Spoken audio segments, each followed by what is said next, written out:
tracks as the train was approaching. Just one mystery in what is likely to be a lengthy investigation. Tonight, there are also questions about the guidance that trapped passengers got in the moments after the crash as fire began to engulf the first car. Renee Marsh has the latest. Smoke and flames poured out of a packed Metro North train after the rail line's deadliest crash yet. 5 people dead in the blazing inferno. The bodies are all from the front car because the bodies are all very badly burned and unidentifiable. At least 15 injured after the commuter train slammed into a Mercedes SUV stuck on the tracks. It was crushed and tossed 1,000 feet. The driver was the 6th fatality. The train went silent. You could tell there was panic going on towards the front of the train, like, walk back, walk back, walk back. Keep going! New video from inside the train shows how packed it was. More than 600 people were on board. The electrified third rail rammed through the train. It's my photo again. Okay, I got it. There was a passenger that ran past me. He had blood on his face. And people were pulling the windows off, trying to get out through the emergency windows. The first had caught on fire and the second one, but we were able to get off in time, but I mean, it was scary. The NTSB is now getting its first look at the crash site. You can see investigators there surrounding that first burned out car of the train. The first step in this process is documenting all of the wreckage.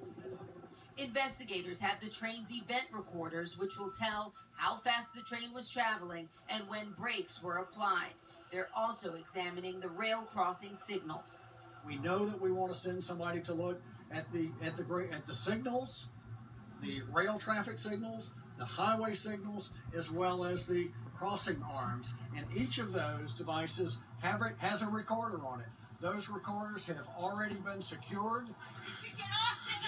The hundreds of passengers self-evacuated. Some say they were on their own without instructions. Any indication at this point whether this process of getting passengers off the train happened fast enough? Have you had a chance to speak to passengers? In this press briefing, I'm going to discuss the NTSB's investigative processes because we have not confirmed any of that at this point. We will. By the time we've completed this investigation, we will know everything that we need to know. This is not the first time there's been death on Metro North's tracks. December 2013, a Metro North derailment killed 4 passengers in the Bronx after the train's engineer fell asleep. And Renee joins me now. Any idea now that they have the recorders how soon we can expect to get a readout? Well, Anderson, it could be as soon as tomorrow. We know that one of the train's recorders arrived in Washington, D.C., and so the download process is already underway. So by tomorrow, we could know details like how fast this train was going, as well as when brakes were applied. We also know that investigators hope as soon as tomorrow to start speaking to the crew on board this train as well. And was he indicating that there are recorders attached to the traffic signals, the railroad crossing arm? Right, so they also have recorders attached to all of those signals, and we know that investigators are analyzing those recorders as well, looking for any irregularities, any signs that perhaps the signals may have malfunctioned. The NTSB was asked specifically today, any indications at this point that there were some malfunctions having to do with the crossing signal, and they say not at this point, but of course it's very early in this stage of the investigation, Anderson. Yeah, Renee Marsh, I appreciate the reporting. Thank you very much. Justin Kaback was one of the hundreds of passengers on board the packed rush hour train. He was on his way home riding the third car, and at first he, like many other riders, had no idea what happened. He joins us tonight.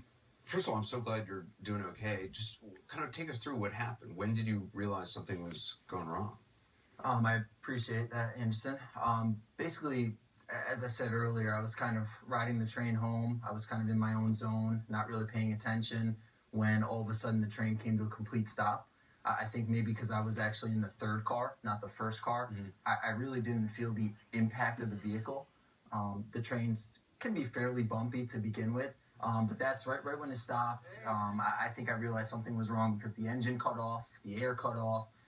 It went silent. Everything was off except the lights. And that's when everybody was kind of like, what's going on? So what happened then? Did anybody ever make an announcement? So immediately after, maybe 30 seconds, a minute goes by, and the doors open from the front car, and it was a passenger that said, "It smells like gas in the front, we got to move to the back." I don't know if he got orders from a conductor or if he smelt that and just that was his reaction, but I immediately grabbed my belongings and started heading towards the back with the gentleman that came from, I believe, the second car. It was a pretty crowded train. It was a very crowded train. When did you actually learn what had happened? So as we started moving to the next couple cars, eventually that's when the conductor came on the loudspeaker and actually said something. He said that the train struck a car that was on the track. He gave us no other information. He didn't say if there was a fire. He didn't say to remain seated or if we should, prep to evacuate. He just said that we struck a car. Didn't say get up, move to the back, just... Nothing. And were there, at that point, I assume you continued to move? Correct. So I think I kind of stayed put for maybe a minute or two, and then more people started moving into the cars, the car that I was in. So naturally, we just kind of kept pushing our way to the back. I think I maybe went another car length, and that's when everybody was just squeezed into this one car that I was in. So how did you finally get out of the train? I guess the first couple cars were evacuating before the car I was in got word that there was a fire. So people were already jumping out, walking their way to the back of the train, when somebody outside, a passenger outside, yelled in saying, "The train is on fire." So that's the first time, and I think only a small group of people that were around me in the store at the time, only a small group of people heard that. So how did you get out? Eventually, the door that was towards the front of the car, the passengers broke open the glass to pull the handle to get that door to open up, and that's when people slowly started to go out of the train. Well, it was up to passengers to make the decision to break the glass. Nobody gave us any information if we should stay in the train or if we should evacuate. We kind of... And then when you got out, did you see what had happened up? I mean, by that time you were at the end. Immediately after. Once I got onto the snow, I turned around and you could see the front of the train on fire, smoke going up. At this time, it was, I think, a very small fire, maybe just the actual front of the train. Once you actually saw it in real life and also saw it then, I guess, later on, the images on television or maybe in the paper, does it seem real to you? It didn't really hit me, I think, until this morning. And even when I went home and saw that there were actually that many casualties, I think that's really when it hit me that, I was very lucky to be able to walk out of there. I'm glad you're okay and the passengers you were with as well. Thanks so much for talking to us.